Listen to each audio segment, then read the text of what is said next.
Right. You're rolling. Welcome, ladies and gentlemen, to Open House, and as you can see, I've been joined by Chris McDermott. How are you, Chris? Greg, I'm very well, thank you. It is bloody good of you to join us, You my don't man. mean that at all. I do so. I enjoy talking to people like you. Now, I have watched you from afar in two spheres of influence. One is football. Yep. And now media. Can't get away from you, mate. No, but you can turn me off. That's the good thing. You don't have to watch me on TV. Or turn you down. Flick that button. Flick that button. And the other one is something that I think you're very, very proud of, is Little Heroes. Yeah, absolutely. Your charity. Let's start with footy. Inaugural Crows captain back in 1990. 91 is when they started. It's really interesting watching the leadership. So when you were captain there, it was a lay-down bazaar. And then I think it was McGuiness, which probably pretty much chose himself. Then Bickley. Yep. And then the grew man. Correct. Then Goodwin. Now Crows have got to, who the hell do we pick? There's nobody there that's springing out probably for the first time in their history. It is absolutely for the first time. Always been a very smooth transition, that one, the handing over the baton, if you like it. I mean, the moment Bickley sort of started to evolve at West Lakes, we knew he was captain material. The moment Rashudo walked into the change room, you knew he was going to toss the coin at some stage. Simon Goodwin, again, a seamless transition from Roo to Goody. Not so the case now. No. I mean, a couple of blokes who are likely candidates, but Nathan Van Berlo, Ben Rutten, obviously, Paddy Dangerfield, no doubt. You just get the feeling all aren't quite no-brainers. No. It's always been a no-brainer.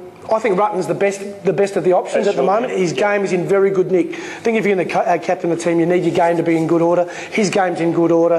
Doesn't have too much to worry about it. We know he's going to play week in, week out. Super resilient. Gets a good view of the game these days. I think you can captain the team from fullback, so he'd be my most likely alternative. I think in 2 years' time, Dangerfield will be cherry ripe. He'll be a captain for 10 years. Couldn't agree more. Does it show a flaw in the leadership program? Neil's very keen on this leadership program, Ray McLean's program. Yeah. Does it actually, just thinking about it, does it show a flaw that somebody hasn't been groomed or? See, I'm not a believer in it. I reckon the leadership, what they do is can make you a better leader, but they can't produce a leader out of nothing. And I always believe they're born, and you are just. I don't know, it's a gift. And, you know, it was certainly a gift with Rashudo, certainly a gift with Bickley. Goodwin, I think, has developed into the role. I'm not quite sure it was natural for him, but he's certainly been a very good one. And so I'm not convinced. I think the old days, one captain, one person that leads from the front is the way to go. Not convinced their leadership group works. Thinks it works for some. I think it worked for Sydney because they're a one team in a big town and they're a real family. You can't really step outside the family. You get lost in Sydney if you do. Yeah. So I think it works in that town. I'm not convinced it's worked anywhere else. No, it's interesting. And talking to Gilbert and Oka, who's does some work with the All Blacks, they've followed a very similar model and have gone back to more of an autocratic now. So the coach is starting to make more decisions. The captain is starting to make more decisions without this big team of We're people. done. Footballers are traditionally done, you know. We've been done for 150 years. We're going to be done for the next 150. In terms of that, it's got to be about the game. You know, footballers are very insular. You've got to worry about yourself. Worry about yourself.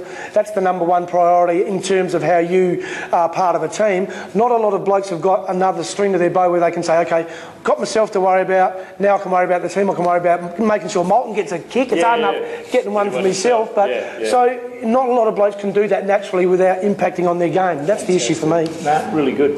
Let's get back to Cornsey. Bit of success early on, 91, 92 even, I think. 93 was great, yeah. 93 was the one. 91 good, you know, just missed out on finals. 92, bit of a learning year, up and down. 93 into a prelim final, 7 goals up. Jarman has a shot, 20 metres out, dead in front.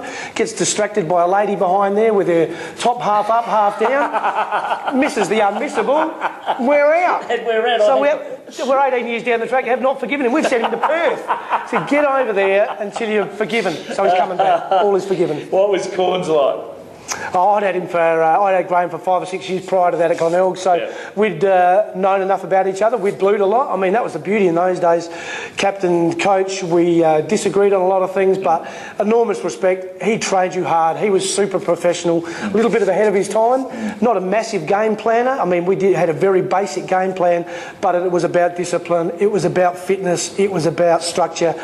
Very good for his time. Fantastic. It was the right time when he moved on, don't get me wrong. When he left in 94, or the club decided to part company in 94, it was time. Yep. But I think they made the wrong move. Robert Sure. Shaw. Yeah. I was going to ask you. Yeah. Go on, tell us. Well, it was just the wrong move. You know, Michael Taylor was in the camp at that stage, and you know, one of the great football people, I think, Michael Taylor, probably just had was a little warmer than Graham. Yeah. Graham had this side to it. Michael was always his sidekick and did it well. I thought they should have just handed it to Michael, and it would have been a pretty seamless transition.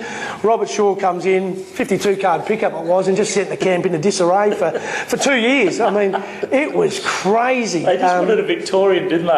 Didn't care. No, Just no matter who it was, you're available. One step over the border, they would have taken the first bloke they saw. It happened to be Shorey. And, yeah, look, let's face it, maybe the 2 years the club had to have, success came pretty quickly afterwards. So who's to argue? Now, footy back then is played very differently to footy these days. I don't know if you watched, you would have, I'm sure, St Kilda chipping it away, 20 points down in the last quarter, instructions not to get hurt before finals. I just go, I don't get it. Your comment on that? Well, it's a different beast. I mean, we were talking about the game, and I can't ever remember kicking backwards in my entire career. And, you know, I played for 20 years and don't once think I kicked back. Handball back, but only once. Never, you know, chain of handballs back. Never concede ground and never hold it up. I mean, you just played the game to the death. If you were a point up, you just banged it forward and let somebody else fight it. It was all about getting the ball as far away from your goal as you possibly can. Now it's about maintaining possession, and that scares me. So I love the modern game, don't get me wrong. I think it's great, I think it's fast, I think it's furious, I think it's tough. Skillful. It's super skillful, it's super professional, but gee, I'm glad I played in a different era. How would you have gone? I'd have gone very slowly. I think you adapt. Everybody adapts. You know, I'm not convinced the game is. It's more up tempo. It's more constant. I'm not convinced it's faster. I'm not convinced you have to be faster to play it. And I think you always pick it up. If you're good enough, you pick it up.